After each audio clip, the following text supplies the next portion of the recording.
विवेकानंद जी के संग इसको हम पढ़ रहे हैं और ये बातें शरद चंद्र चक्रवर्ती के साथ हुई हैं। उन्होंने उनको रिकॉर्ड किया था और हमने पिछली बार परिच्छेद 38 बेलूर मठ में 1901 ईस्वी को जो हुआ था उसमें सामान्यतः यहाँ पर तारीख नहीं लिखी है, बीच बीच में एक वार्तालाप में तारीख लिखी हुई हो। जो भी हो 1901 की बात है और यहाँ पर जो बातचीत हो रही है तो वो शरद चंद्र कुछ प्रश्न कर रहे हैं और उसके अनुसार स्वामी जी उत्तर दे रहे हैं। तो कुछ प्रश्न तो उनके लौकिक हैं, सामाजिक विषय के हैं और कुछ आध्यात्मिक विषय हैं। तो जो हम पढ़ रहे थे पिछली बार 38वां अध्याय परिच्छेद था बेलूर मठ में 1901 ईस्वी और उसमें स्वामी जी मठ में ठहरे थे, शरीर अस्वस्थ था और सामने घूमने निकलते थे। प्रातःकाल सायंकाल घूमते थे। शनिवार को शिष्य आया था, स्वामी जी ने प्रेरण किया। उस स्वामी जी के चरण स्पर्श करने पर स्वामी जी ने उससे बातचीत प्रारंभ की।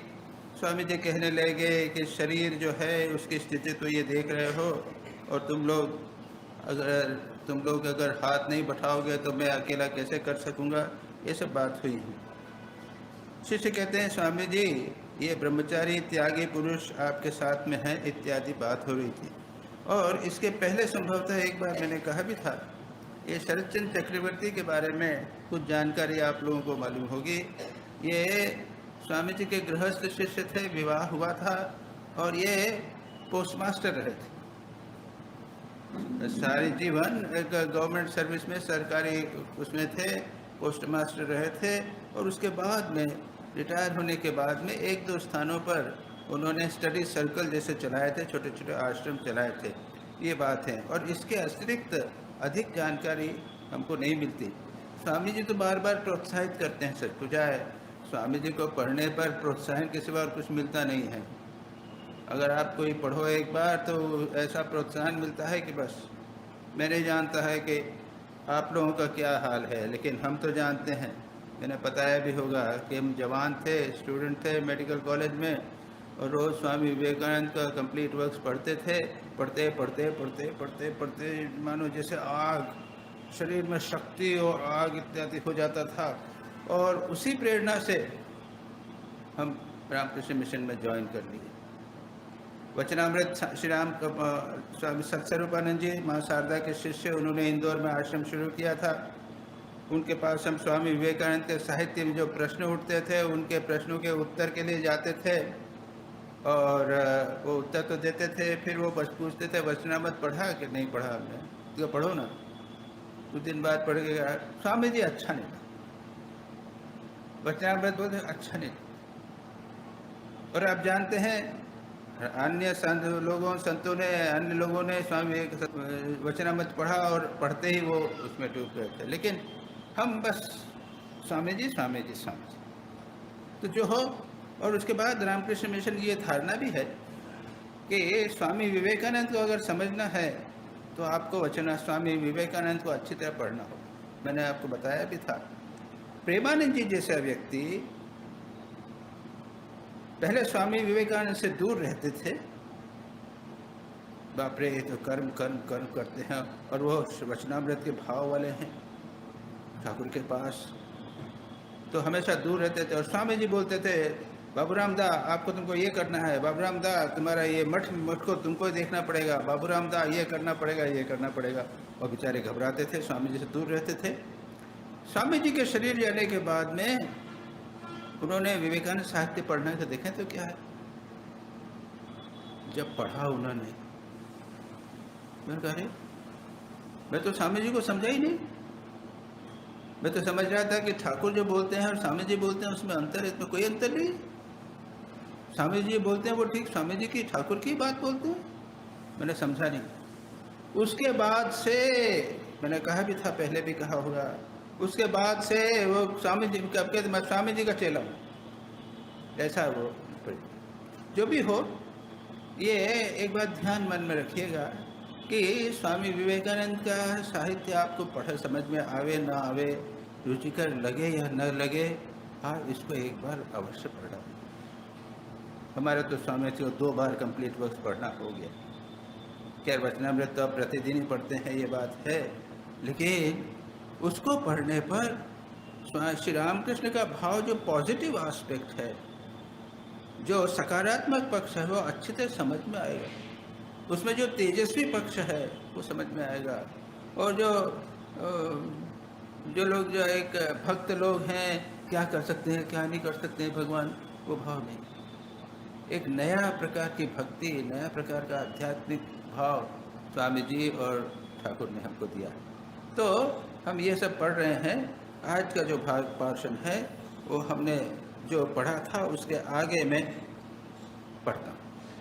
उसको कहते हैं, शिष्य पूछते हैं, महाराज हमारे लिए इस समय किस आदर्श का ग्रहण करना उचित है?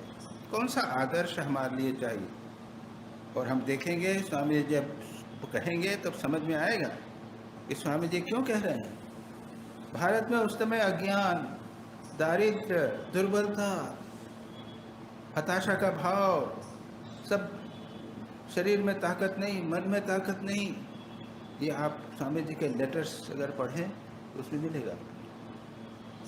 तब स्वामी जी यहाँ क्या कहते हैं, महावीर के चरित्र को ही तुम्हें इस समय आदर्श मानना होगा। महावीर यानी हनुमान जी।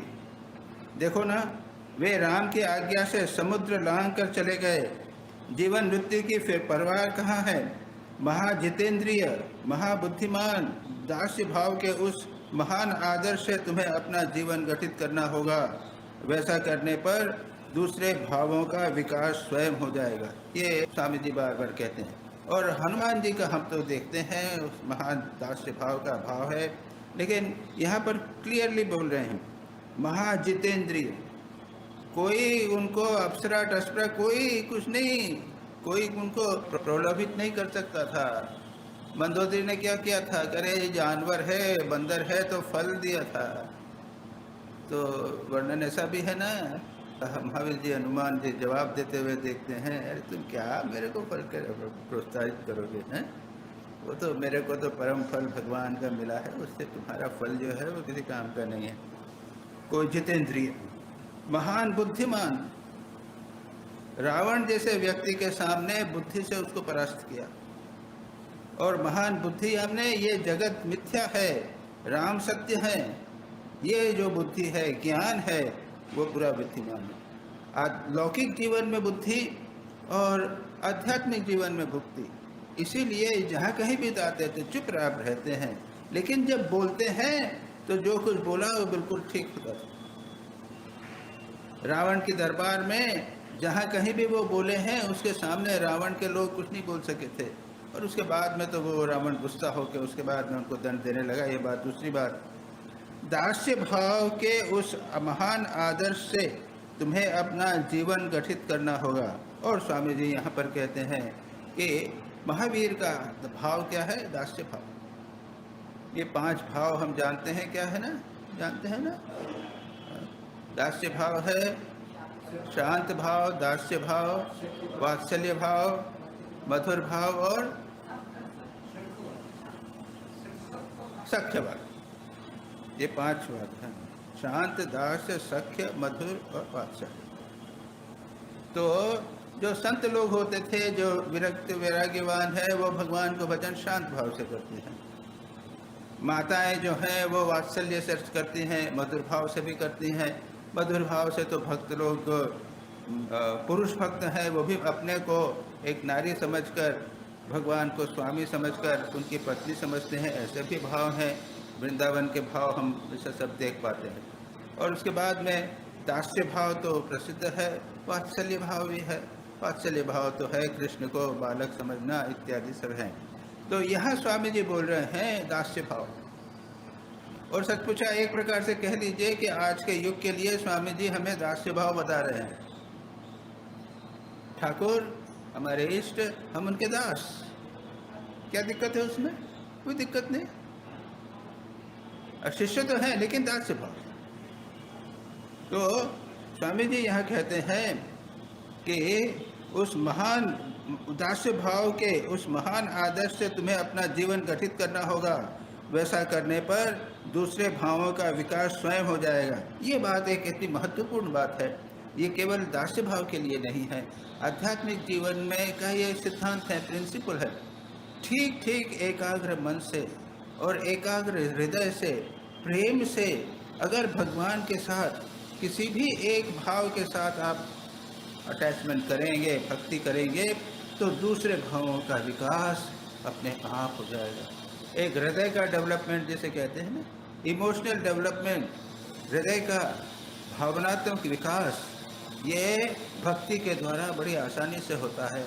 और इस भक्ति में जो भी एक भाव है, उस भाव को लेकर पकड़ के रहकर उसके हमें आगे चलना चाहता है। अब चाहे कुछ भी हो, हम लोग वृद्ध हो गए हैं, सबके सब हो गए हैं, तो भी देखें हम क्या करते थे।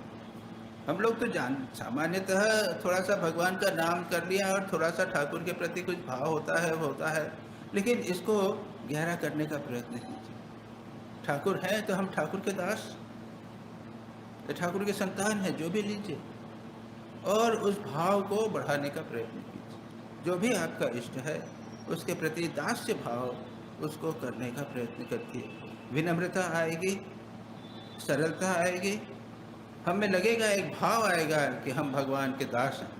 हनुमान जी में ये भाव था, क्या मैं राम का दास हूँ, यानी उससे कोई हीनता नहीं आई थी। वो भगवान राम का अहंकार आया था। तो अहंकार जो है सब्लिमेट हो जाता है, जिसे हम कहते हैं ना, उदात्त हो जाता है, अगर इस दास्य भाव को हम जीवन में उतारने का प्रयत्न है।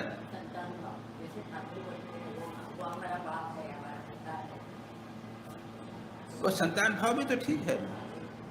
तो यहाँ तो दाऊद साहब बात, स्वामी जी यहाँ दास्य भाव की बात कर रहे हैं। संतान भाव से भी जो भी भाव हो, ठाकुर को संतान एक दो कुछ है ना। हाँ हाँ, ये तो और भी अच्छा है। हम संतान हैं, तो बहुत अच्छी बात है, ये अच्छा है। ठाकुर हमारे पिता हैं, बहुत अच्छी बात है। और गहराई प्रश्न यह है कि उससे क्या है, आत्मीयता आती है, प्रेम का संबंध होता है भगवान से। ये एक बहुत महत्वपूर्ण बात है।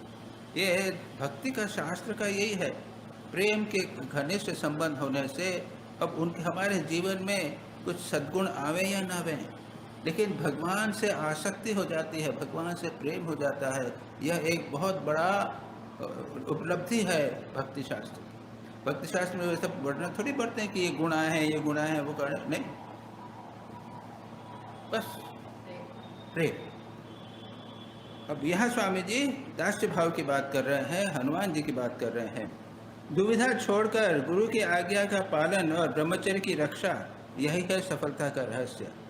ये जो आज्ञा पालन दास्य भाव की बात हो रही है, बिना किसी क्वेश्चन के, विदाउट क्वेश्चन। ये एक याद रखिए, हिंदी में होवे, इंग्लिश में होवे, सभी धर्मों में है, विदाउट क्वेश्चन, बिना किसी प्रश्न के जो बोला है वैसा करना। हाँ, उसको अगर समझ में नहीं आए तो बात दूसरी है, लेकिन उसके ऊपर क्यों ऐसा नहीं करना, किस प्रकार करना, मेथड समझ लीजिए। जाओ रोगी की सेवा करो, तो रोगी की सेवा जानना चाहिए आपको कि रोगी की सेवा किस प्रकार से करना। वहाँ पर यह प्रश्न नहीं करना कि रोगी की सेवा क्यों करना। तो यहाँ पर स्वामी जी कहते हैं, दुविधा छोड़कर गुरु की आज्ञा का पालन करना है और ब्रह्मचर्य की रक्षा, यही सफलता है। याद रखिए, सभी धर्मों में कोई ऐसा धर्म नहीं है जिसमें ब्रह्मचर्य की रक्षा को स्वीकार नहीं किया। कहते हैं कि इस्लाम धर्म के अंदर तो वहाँ विवाह को स्वीकार किया है, लेकिन ऐसा ही स्वीकार किया है जैसे हिंदू धर्म में भी विवाह को एक प्रकार से स्वीकार किया गया, लेकिन उसको कोई महत्व नहीं दिया गया है। वो सब समय पकड़े रहेंगे, ऐसी बात नहीं है। यहाँ तक कि ऐसा भी है कि जो महिला जिसके साथ विवाह होता था संत के साथ में, वो इतनी सहायता करने लग जाती थी कि वो अपने आप में एक महान संत बन जाती थी। ऐसे भी दृष्टांत। तो जहाँ कहीं भी धर्म है, जहाँ कहीं भी विकास है, वहाँ ब्रह्मचर्य है ही।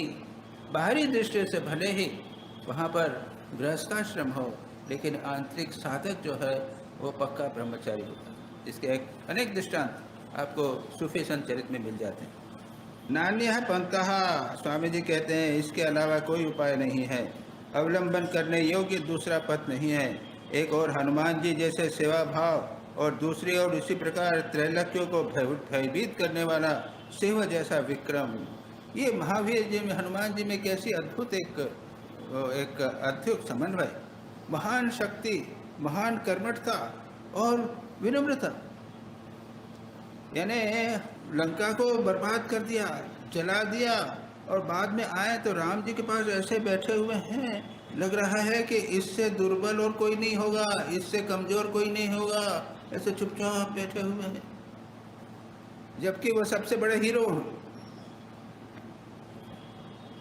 और ऐसा नहीं कि केवल बनावट है, राम के प्रति पूर्ण शरणागत और पूर्ण ये भाव कि मैं क्या कर सकता हूँ, जो मैंने किया है वो राम की कृपा से, राम के प्रताप से ही किया, मैंने कुछ नहीं किया।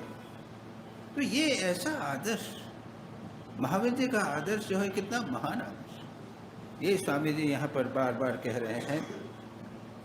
राम के हित के लिए उन्होंने जीवन तक का विसर्जन कर देने में कभी जरा भी संकोच नहीं किया। राम की सेवा के अतिरिक्त अन्य सभी विषयों के प्रति उपेक्षा, यहाँ तक कि ब्रह्मत्व, शिवत्व तक की प्राप्ति की उपेक्षा। ये जो ब्रह्म प्राप्ति, निर्विकल्प समाधि, मुक्ति, यह कुछ नहीं, कुछ नहीं, मैं राम की सेवा बस और कुछ नहीं। कैसा आदर्श!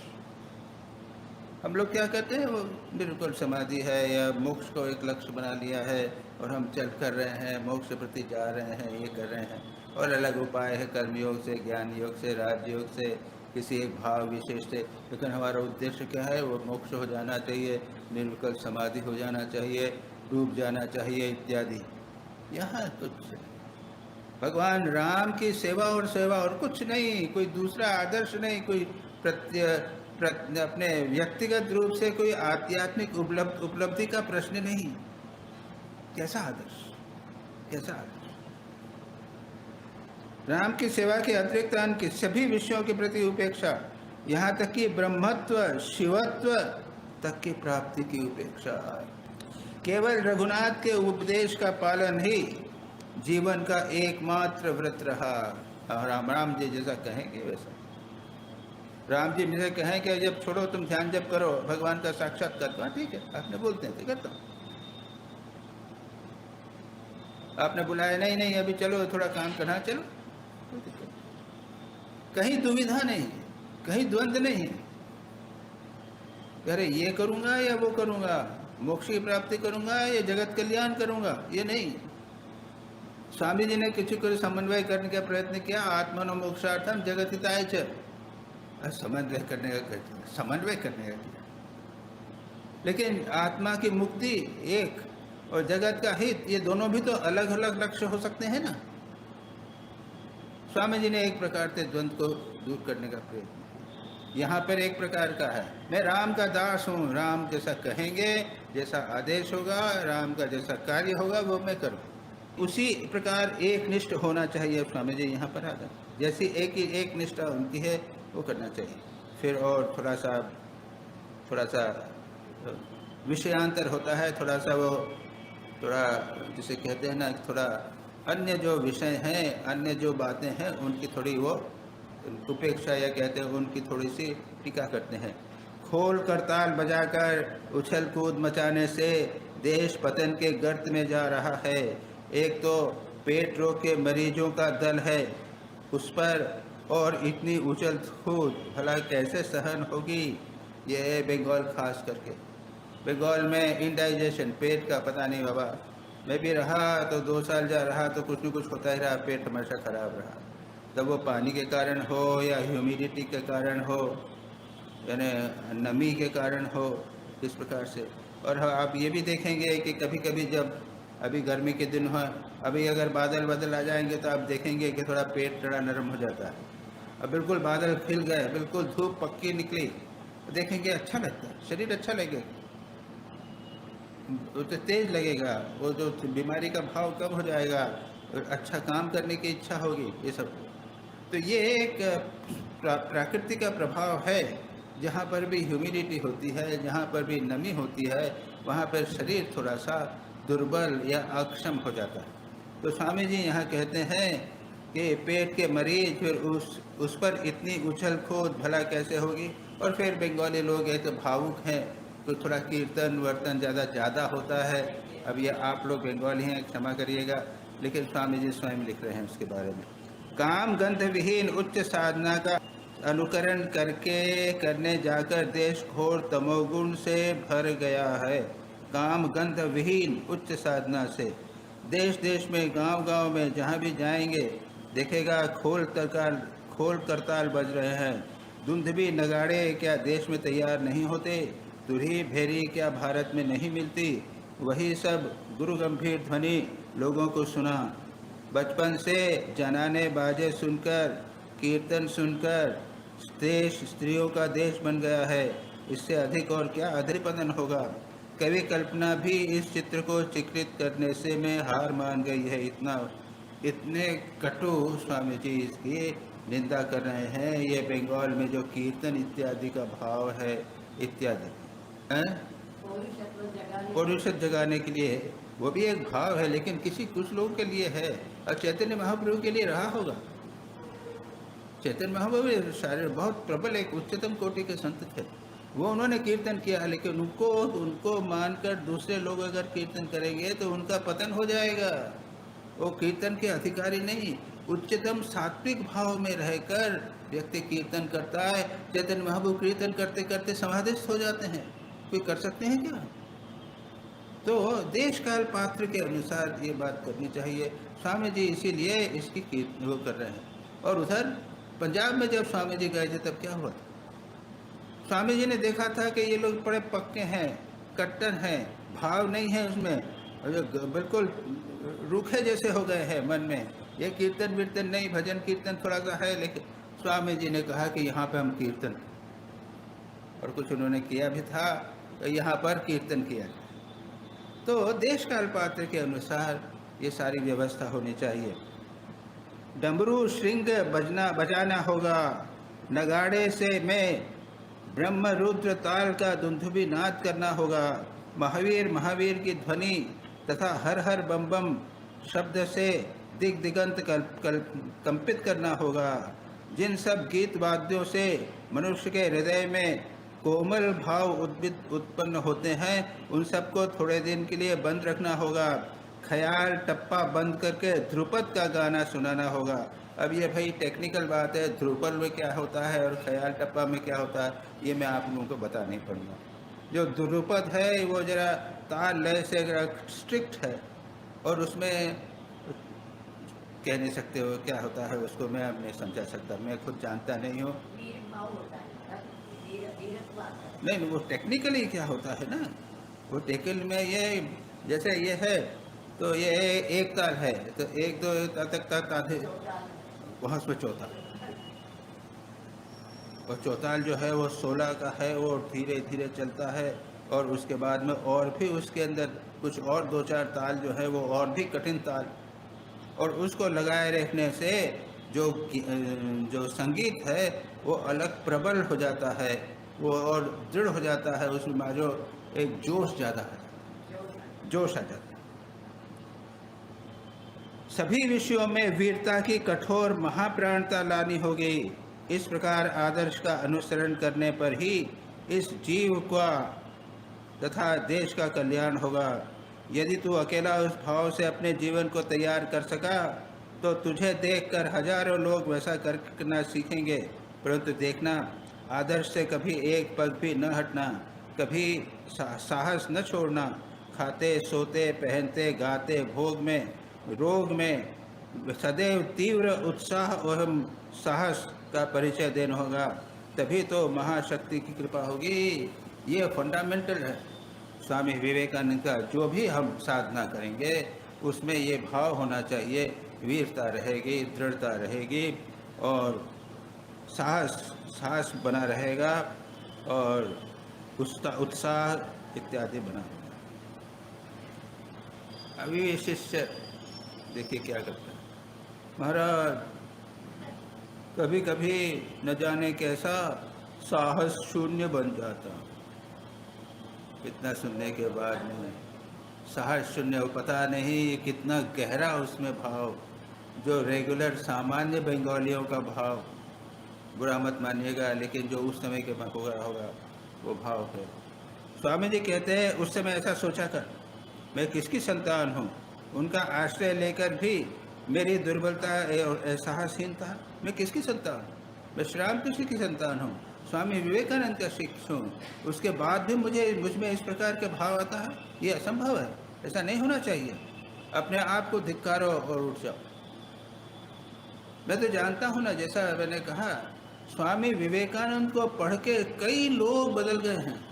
यानी हमेशा फेल होने वाले लोग हमेशा पास होके संसार में समृद्धि पाने लगे हैं। ये मैंने कई लोगों को मैं व्यक्तिगत जानता हूँ। मैंने कहा भी है, जिसने मेरे पिताजी को स्वामी विवेकानंद का साहित्य कंप्लीट वर्क्स दिया, उसके जीवन में स्वामी पिताजी के स्कूल मेट थे, वो डॉक्टर तो नहीं है, अलग है, लेकिन वो complete works of Swami Vivekananda first volume जो है वो सबको अपने दोस्तों को प्रेजेंट करते थे। किसी का जन्मदिन हुआ तो प्रेजेंट करते थे, उसका विवाह हुआ तो प्रेजेंट करते थे। क्यों?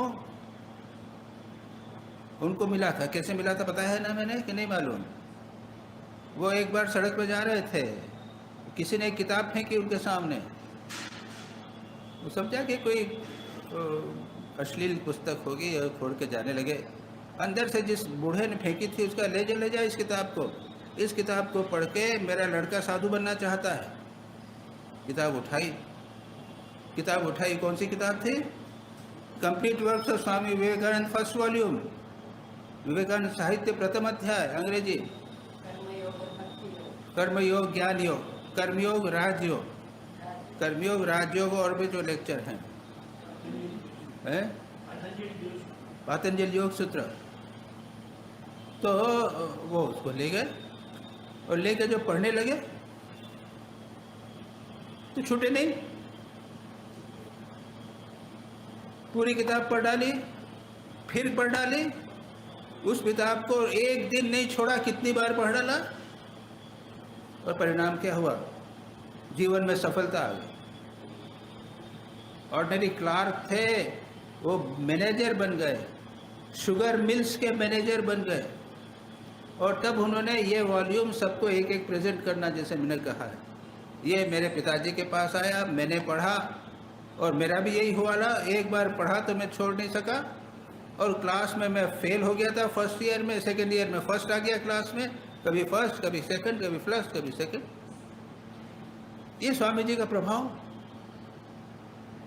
मैं तो स्टूडेंट हूँ और अब सन्यासी हुआ हूँ, लेकिन एक सामान्य व्यक्ति, एक क्लार्क है, उसके जीवन में यह प्रभाव हुआ।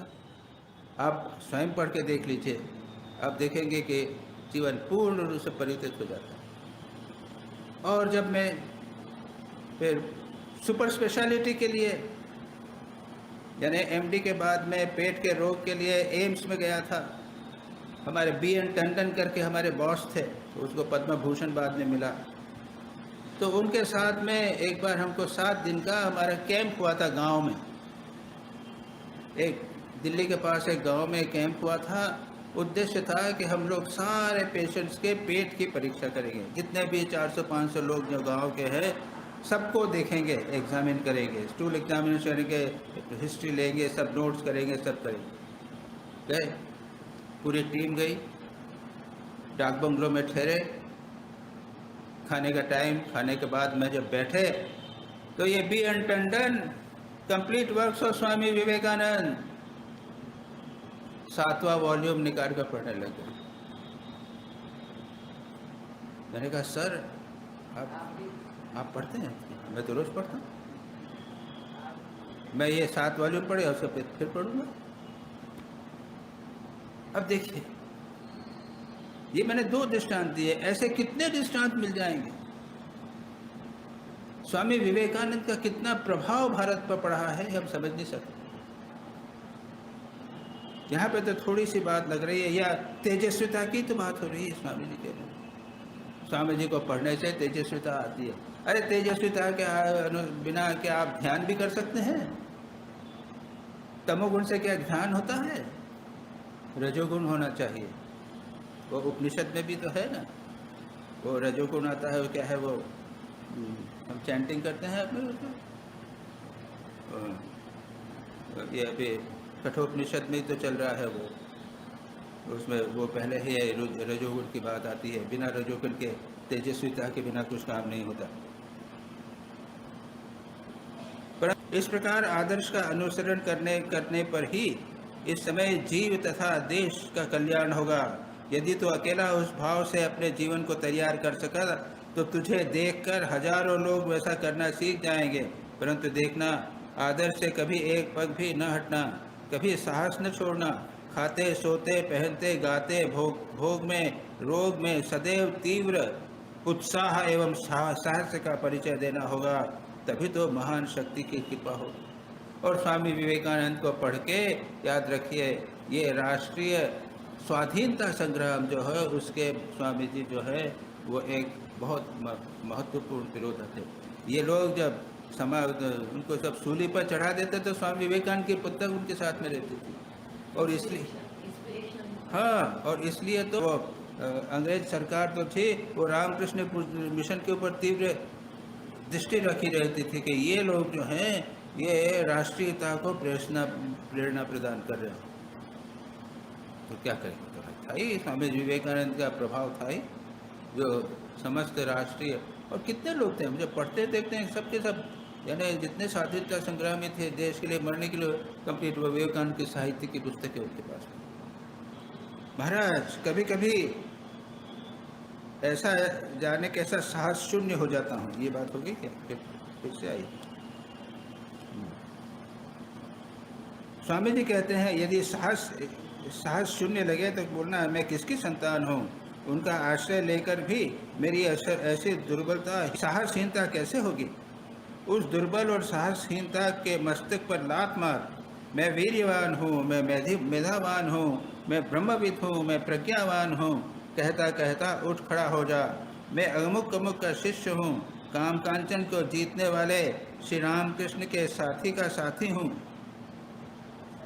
हाँ, मैं स्वामी विवेकानंद जैसा का मैं साथी हूँ, ऐसा ध्यान रखना। और हमको तो सत्स्वरूपा ने बच्चों में कहा चिदानंद रूप शिवोहम शिवोहम, तो जानते हैं ना आप लोग, वो रोज करिए चिदानंद रूप शिवोहम शिवोहम। मैं न शरीर हूँ, न मन हूँ, न बुद्धि हूँ, न अहंकार हूँ, राग द्वेष मुझ में कुछ नहीं है, मैं सच्चिदानंद स्वरूप हूँ। ये निरंतर आपने धीर में मन में लगाइए। ये सत्य है, सबसे बड़ा पारमार्थिक सत्य यही है। हम दुर्भाग्य है कि अपने शरीर को साथ एक होकर सारी समस्या हमको पैदा होती है। शरीर को हो गया तो सिर दर्द हुआ तो कहते हैं मुझे दर्द हो रहा है। अरे सिर को दर्द हो रहा है, तुम्हें दर्द नहीं हो रहा है। पीठ में दर्द होता है, मेरी पीठ में दर्द, अरे तुम्हारी पीठ में नहीं है, शरीर में हो रहा है। तुम जो है वो आत्मा हो, दर्द रहित हो। ये भाव बनाए रखने की कोशिश करना चाहिए। मैं अमुक अमुक का शिष्य हूँ, काम कांचन को जीतने वाले श्री राम कृष्ण के साथी का साथी हूँ। स्वामी विवेकानंद की बात करें, स्वामी जी जो हैं वो श्री राम कृष्ण के शिष्य हैं, मैं उनका साथी हूँ। इस प्रकार अभिमान करना तभी कल्याण होगा। जिसे यह अभिमान नहीं है उसके भीतर ब्रह्म नहीं जागता, ये याद रखिए। हम नहीं समझ पाते कि हमें किसी न किसी प्रकार का अभिमान है, जिसे हम अहंकार कहते हैं। हमारी आइडेंटिटी, हमारी पहचान जो अभिमान है, क्या है? मैं रामकृष्ण मिशन का एक सन्यासी हूँ। आप क्या हैं? श्री रामकृष्ण संघ के शिष्य हैं। इस प्रकार का अभिमान। स्वामी जी कहते हैं कि उच्च अधिकार अभिमान कीजिए। मैं रामकृष्ण मिशन का सन्यासी तो हूँ, लेकिन मैं सच्चिदानंद स्वरूप हूँ। मैं अजर अमर हूँ। बाहरी दृष्टि से लोग मुझे सन्यासी समझते हैं, अच्छा प्रवचनकार समझते हैं, लेखक समझते हैं, ये करते होंगे, लेकिन मैं इन आंतरिक दृष्टि से सच्चिदानंद स्वरूप हूँ। तो स्वामी जी यहाँ पर क्या कहते हैं? वो कहते हैं कि इस प्रकार अभिमान रखना, श्री रामकृष्ण के साथी का साथी हूँ। जिसे यह अभिमान नहीं है उसके पता ब्रह्म नहीं जागता। राम प्रसाद का गाना नहीं सुना? जिसकी स्वामिनी है माँ महेश्वरी, वह मैं इस संसार में भला किससे डर करूं? माँ जगदम्बा मेरी स्वामिनी है, मैं किससे डरूंगा? वो मेरे को चला रही है, वो मेरी शक्ति है, वो मेरी माँ है, मैं किसको डरूंगा? ये भाव। तो सच्चिदानंद चिदानंद रूप शिवोम न होए तो ये ले लीजिए कि माँ जगदम्बा का मैं संतान हूँ। इस प्रकार अभिमान सदा मन में जागृत रखना, तब फिर दुर्बलता और साहसहीनता पास न आएगी। कभी भी दुर्बलता आने नहीं देना। महावीर का स्मरण किया कर, महामाया का स्मरण किया कर, देखेगा सब दुर्बलता सारी का पुरुषता दूर हो जाएगी। ऐसा कहते अभी चल रहा है, अभी इसकी उसका क्लाइमेक्स होने वाला है। ऐसा कहते कहते स्वामी जी नीचे आ गए। मस्त के विस्तीर्ण आंगन में आम का पेड़ है, उसके नीचे छोटी घाटियाँ रहती थी, वहाँ पर बैठा करते थे। आज वहाँ पश्चिम की ओर मुँह कर बैठ गए। पश्चिम की ओर मुँह किया मतलब ऑफिस की तरफ ने मुँह किया। पश्चिम की ओर किया तो गंगा की तरफ जो हुआ तो पूर्व हुआ, हाँ उसके तरफ इस तरफ मुँह हुआ ऑफिस में। उनके आंखें उस समय आंसू में भी महावीर का भाव उनके आंखों में आ रहा था। बैठे बैठे उन्होंने शिष्य तथा उपस्थित सन्यासी ब्रह्मचारी को दिखाकर कहा, यह देख प्रत्यक्ष ब्रह्म, इसकी उपेक्षा करके जो लोग दूसरे विषय में मन लगाते हैं उन्हें धिक्कार है। हाथ पर रखे हुए आंवले की तरह यह देख ब्रह्म देख नहीं रहा। यही अब स्वामी जी ये जो बातें हम कर रहे हैं ना, अभी तक ये बात हुई स्वामी तेजस्विता है, ये है, यहाँ पर आध्यात्मिक अनुभूति, ब्रह्म की अनुभूति स्वामी जी को हो रही है, उच्चतम आध्यात्मिकता। वो क्या कहते हैं, ये देख ब्रह्म यहाँ पर है। सोचिए तो, जैसे ये गिलास है वैसे ब्रह्म, हाथ में हस्तामलकवत, हाथ में आंवला जैसा, इससे स्पष्ट क्या है। और शास्त्र में वर्णन भी तो करते हैं कि ब्रह्म का या ईश्वर का साक्षात्कार होता है तब कैसा होता है, हस्तामलकवत। ईश्वर को मैंने देखा है, ठाकुर कहते हैं, कैसे देखा है, ठीक ऐसे जब मैं तुमको देखता हूँ। ऐसा क्या, एक लाइन और जोड़ दी स्वामी जी ने, उससे भी स्पष्टतर रूप से।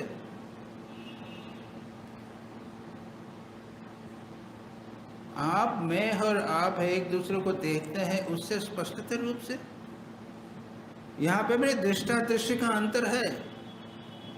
ठाकुर बोलते हैं कि मैंने ईश्वर को इस प्रकार देखा है जैसे तुझे देखा है, उससे भी स्पष्टतर रूप से, यानी मैंने अंतर से देखा है, मैं और एक भगवान एक हो गए हैं, ये देखा है।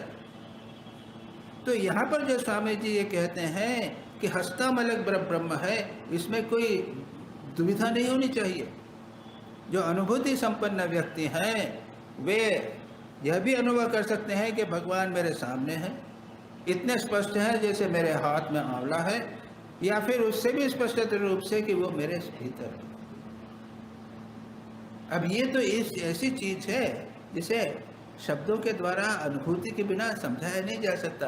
हम जितना समझते हैं उतना बोल दिया, जितना आप समझते हैं उतना आपने समझ लिया, इससे अधिक कोई हो सकता है क्या होता है उसमें ही कहानी। यानी वो तो बाद में कहते ही है ना कि जिसने लड्डू खाया है तो वो लड्डू बता सकता है कि लड्डू कैसा होता है। वही बात, वो लड्डू खाया है कहेगा मीठा है।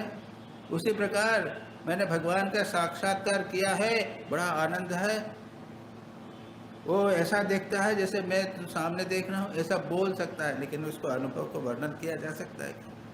जब आप लड्डू को खाने का वर्णन नहीं किया जा सकता तो ब्रह्म का साक्षात्कार का वर्णन कैसे हो सकता है, असंभव। तो स्वामी जी यहाँ पर कहते हैं, यह देख प्रत्यक्ष ब्रह्म, इसकी उपेक्षा करके लोग दूसरे विषय में मन लगाते हैं, उन्हें धिक्कार है। हाथ पर लगे हुए आंवले की तरह यह देख नहीं रहा, यही अपन का परिणाम। स्वामी जी की ये बातें ऐसी हृदय स्पर्शी भाव के साथ कही कि उपस्थित सभी लोग चित्रार्पित इवातस्थे।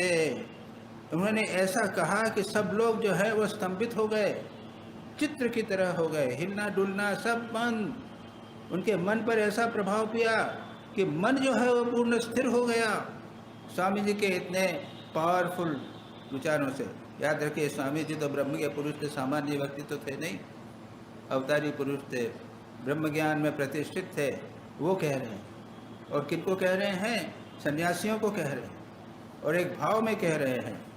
इस तरह सब तस्वीर की तरह खड़े रह गए। स्वामी जी भी एकाएक गंभीर ध्यान में मग्न हो गए। सब शांत, किसी के मुंह से कोई बात नहीं लगी। अब क्या हुआ? सब चुपचाप बैठे। तब एक घटना और हो। स्वामी प्रेमानंद उस समय गंगा जी से कमंडलू में जल भरकर मंदिर में जा रहे थे पूजा करने के लिए। उन्हें देखकर स्वामी जी ने बोला, यही प्रत्यक्ष ब्रह्म, यही प्रत्यक्ष ब्रह्म। यह सुनकर उस समय उनके भी हाथ का कमंडलू हाथ में रह गया। गहरे नशे के चक्कर में निमग्न हो गए। वहीं खड़े खड़े प्रेमानंद जी समाधिस्थ हो गए। फिर उसी समय ध्यानावस्थित हो गए। खड़े खड़े कितने देर ध्यानावस्थित रहे? ध्यानावस्थित तो ये बोल रहा है, लेखक बोल रहे हैं, लेकिन सच पूछा जाए वो समाधिस्थ हो गए होंगे। करीब 15-20 मिनट हो गए, एक अवस्था में खड़े हुए हैं। तब स्वामी जी ने प्रेमानंद को पुकार कर कहा, जा अब श्री राम कृष्ण की पूजा करने जा रहे थे ना। उन्होंने स्वामी जी का ये भाव, यही ब्रह्म है, यही ब्रह्म है, ब्रह्म का साक्षात्कार कर लिया। जैसे खड़े थे वैसे खड़े हो गए। तब आधे घंटे 15-20 मिनट बाद स्वामी जी ने कहा, जाओ। स्वामी जी को तब चेतना प्राप्त हुई। धीरे धीरे सभी का मन मैं और मेरे के राज्य में उतर आया और सभी अपने अपने कार्य में लग गए। यह अद्भुत एक वर्णन हुई। उस दिन का दृश्य शिष्य अपने जीवन में कभी भूल नहीं सकता। अरे उसका दिन का दृश्य क्या, हम जो बातचीत कर रहे हैं ये हम कभी नहीं भूल सकेंगे। ये जो हम पढ़ेंगे ये कभी नहीं भूल सकेंगे। इतना अद्भुत। स्वामी जी की कृपा से और शक्ति के बल से उसका चंचल मन भी उस दिन अनुभूति राज्य में के अत्यंत निकट आ गया था।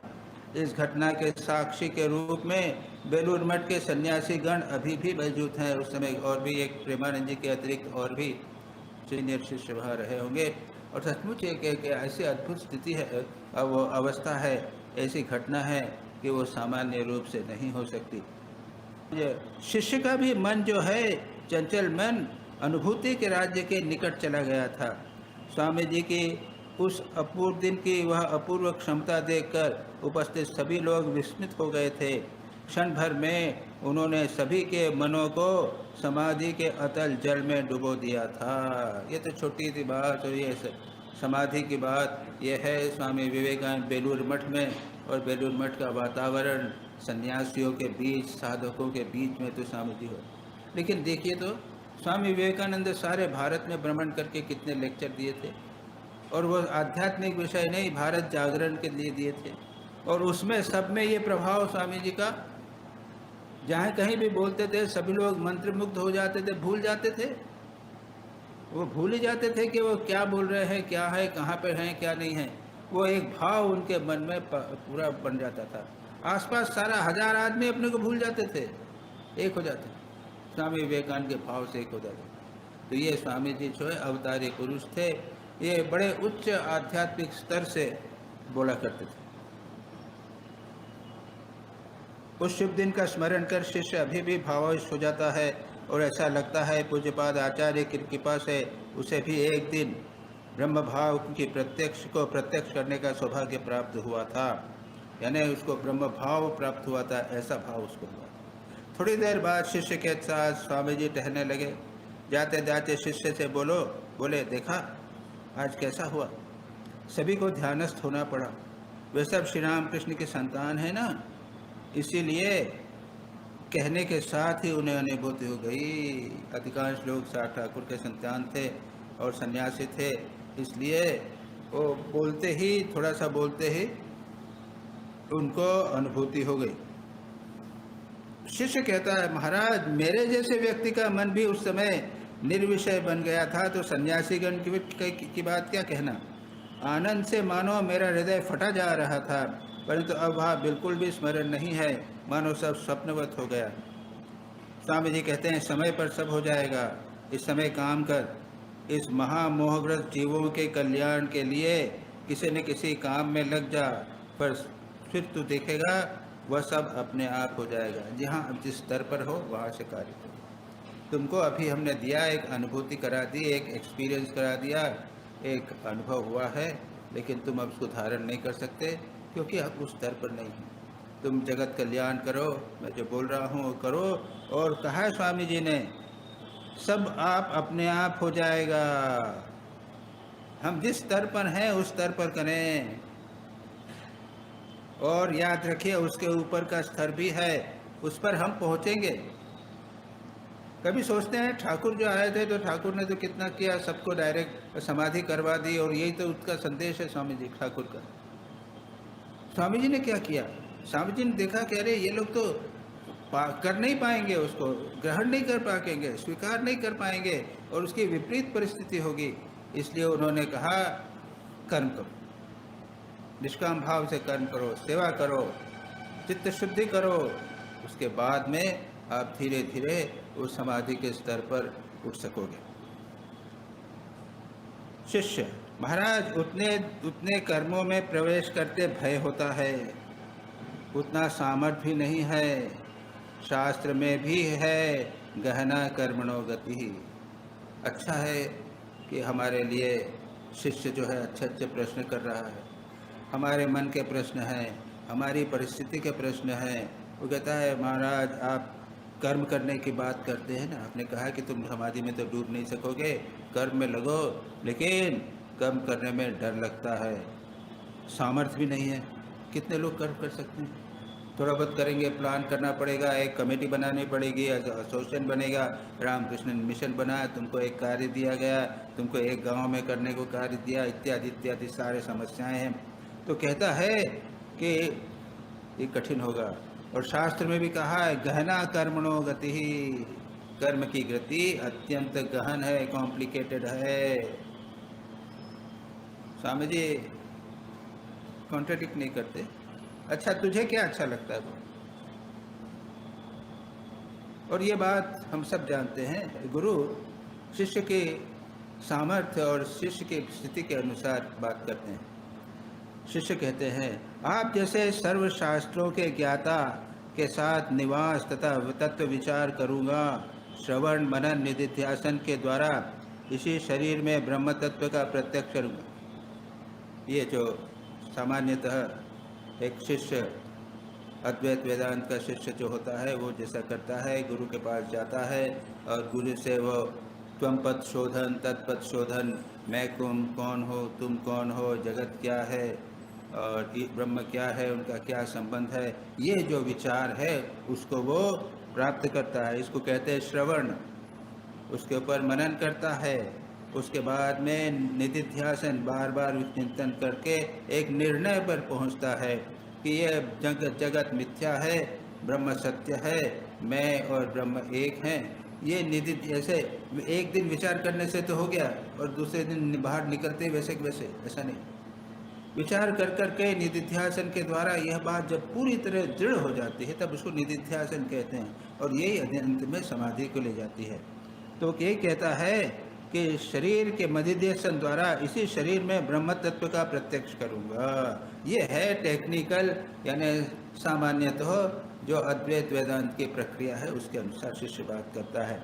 इसके अतिरिक्त किसी बात पर मेरा मन नहीं लगता। वो बचपन से ही इस अद्वैत वेदांत की प्रक्रिया में वो प्रतिष्ठित रहा, विचार करता रहा, कहता है कि यही चाहता हूँ। ऐसा लगता है मानो और दूसरा कुछ करने का सामर्थ्य मुझ में नहीं है। अगर आप कहोगे कि शिव ज्ञान से जीव सका, वह भी तो जीव है, वह भी शिव है, उसकी सेवा करो, ये सब मेरे से नहीं। मैं श्रवण मनन निधिध्यासन करके ये साख सकता हूँ कि जो शिव जीव है वह शिव है, वो ब्रह्म है और ब्रह्म के साथ एक है, ऐसी बात कर सकता हूँ, लेकिन शिव ज्ञान से जीव सेवा ऐसा मैं नहीं कर सकता। स्वामी जी कहते हैं जो अच्छा लगे वही करता जा, अपने सभी शास्त्र सिद्धांत लोगों को बता दे, इसी से बहुतों का उपकार होगा। शरीर जितने दिन है उतने दिन काम किए बिना तो रह नहीं सकता, अतः जिस काम से दूसरों का उपकार होता है वही उचित है। तेरे अपने अनुभवों का तथा शास्त्र के सिद्धांत वाक्यों से अनेकों जिज्ञासुओं का उपकार हो सकता है, और हो सके तो यह सब लिखता भी जा, उससे अनेकों का कल्याण। स्वामी जी ने बता दिया कि ठीक है, ये नहीं हो सकता, तुम शास्त्र पढ़ाओ लोगों को, तुम पर शोधन क्या होता है, तुम कौन हो, तत्पथ शोधन क्या है, ब्रह्म क्या है, दोनों का क्या संबंध है, इसे है। उसके बाद कुछ लिखो, आर्टिकल लिखो, कुछ टीका लिखो, और इस प्रकार से लोगों का कल्याण। शिष्य जो है वो फिर कहता है, पहले मुझे अनुभव होना तब लिखूंगा। श्री राम कृष्ण कहते थे, चपरास हुए बिना कोई किसी की बात नहीं सुनता। तुमको चपरास होना चाहिए, तुमको अथॉरिटी होना चाहिए, तुम में एक स्थिति, तुम क्षमता होनी चाहिए, तुम में सामर्थ्य होना चाहिए, तब बिना उसके मेरी बात कोई नहीं सुनेगा। यह छोड़ना नहीं चाहता, करना नहीं चाहता, पता नहीं। स्वामी जी कहते हैं, तू जिन साधनाओं तथा विचार परिस्थितियों में से अग्रसर हो रहा है, जगत में ऐसे अनेक व्यक्ति हैं जो अभी उन्हीं स्थितियों में पड़े हैं। उन स्थितियों को पार कर वे अग्रसर नहीं हो पा रहे हैं। तेरा अनुभव और विचार प्रणाली लिखी होने पर उनका भी उपकार हो सके। ऐसे बहुत सारे लोग हैं, और हम लोग भी ऐसी स्थिति में हैं। हम लोग भी सब कुछ प्राप्त नहीं कर सकते। हम कुछ सुन पढ़ रहे हैं तो हम शास्त्र पढ़ते ही नहीं, विवेक चूड़ामणि पढ़ते हैं, पंचदशी पढ़ते हैं, नाना टीका है, शंकरानंद जी टीका है, और भी कई टीकाएँ हैं, उनको हम समझ पढ़ते हैं, और उसके अनुसार अपने जीवन को ढालने का, आत्मा का स्वरूप क्या है उसको समझने का, इत्यादि से सारे कार्य हम करते हैं। तो स्वामी जी कहते हैं कि यह करना, तेरा अनुभव और विचार प्रणाली लिखी होने पर उनका भी तो उपकार होगा। मठ में साधुओं के साथ जो चर्चा करता है, उन विषयों को सरल भाषा में लिखकर रखने से बहुतों का उपकार होगा। जो हमने सुना है, अब करना, आर्टिकल लिखिए, और बहुत सारे आर्टिकल हमारे मैगजीन्स में आते हैं, और अलग अलग लेवल के होते हैं। हमने भी कितने आर्टिकल लिखे हैं, वे एडिटर थे तब भी लिखे हैं। तो जो है साधना संबंधी तो होते, सारे साधना संबंधी होते थे, तत्व संबंधी होते थे, कोई सांसारिक तो होते नहीं थे। आध्यात्मिक जीवन में हम कैसे उसको जीवन में उतारें, इस प्रकार के विषय हुआ करते थे। स्वामी जी कहते हैं ऐसा करो ना। शिष्य कहते हैं, आप जब आदेश दे रहे हैं तो चेष्टा करूंगा। स्वामी जी कहते हैं, जिस साधन भजन या अनुभूति द्वारा दूसरों का उपकार नहीं होता, महामोह में फंसे हुए जीवों का कल्याण नहीं होता, काम कांचन की सीमा से मनुष्य को बाहर निकलने में सहायता नहीं मिलती, ऐसे साधन भजन से क्या लाभ? वो कहता है चेष्टा करूंगा। अरे तुम पहले निकलो, उसके बाद साधन लोगों को मदद करो।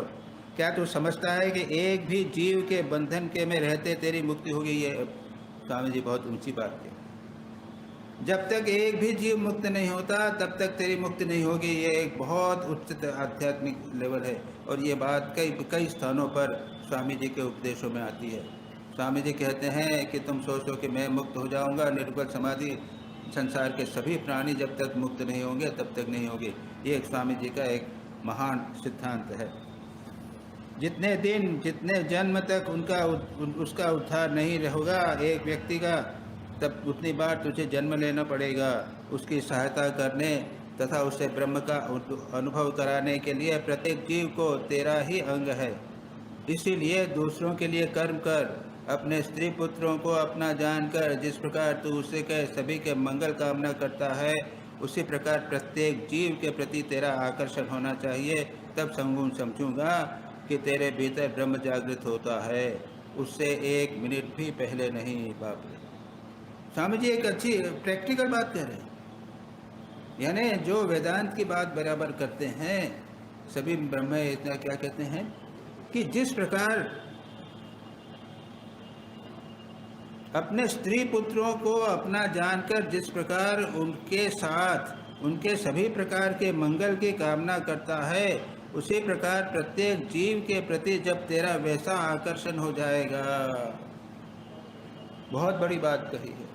व्यवहारिक बात, वेदांत की बात नहीं कह रहे हैं। वेदांत की बात तो हो गई, वो डिस्कस हो गया आज।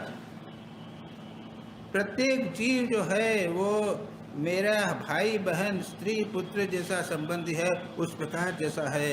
जब ये भाव तेरे में होगा तब मैं समझूंगा कि तेरे भीतर ब्रह्म जागृत हुआ है, उससे पहले 1 मिनट पहले नहीं। जाति वर्ण का विचार छोड़कर इस विश्व के मंगल की कामना जागृत होने पर ही समझूंगा कि तू आदर्श की ओर अग्रसर हो रहा है। कितनी अद्भुत!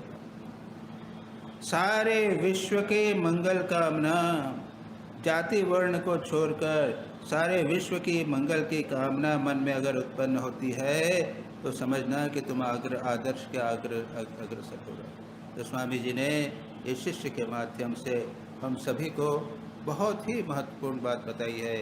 संसार के सभी प्राणी को अपना समझें, उनके सुख दुख को अपना समझें, तब समझ लीजिए कि आप आध्यात्मिक जीवन में अग्रसर हो रहे हैं। केवल समझने से क्यों समझें, क्यों समझे, क्या लाभ है? अरे भाई, लक्ष्य क्या है तुम्हारा? सर्वत्र ब्रह्म को जानना है, अहम ब्रह्मास्मि जानना है, तो ये उसकी स्टेप है। निस्वार्थता, दूसरे लोगों को अपना समझना, अपना भाई बंधु मित्र समझना, ये उसकी स्टेप है। निस्वार्थता एक बहुत महत्वपूर्ण स्थिति है, इसको स्वामी जी यहाँ पर कह रहे हैं। और उसके बाद की चर्चा थोड़ी और भी है, जिसको हम ठाकुर की कृपा कब होगी? 2 महीने के बाद होगी, देखेंगे। मैं देख लूँगा प्रैक्टिकल यूज यदि आवश्यक होगा, नहीं तो हम यहीं पर इसको समाप्त। नमः श्री यतिराजाय विवेकानंद सूरये सच्चित् सुख स्वरूपाय स्वामिने तापहारिणे।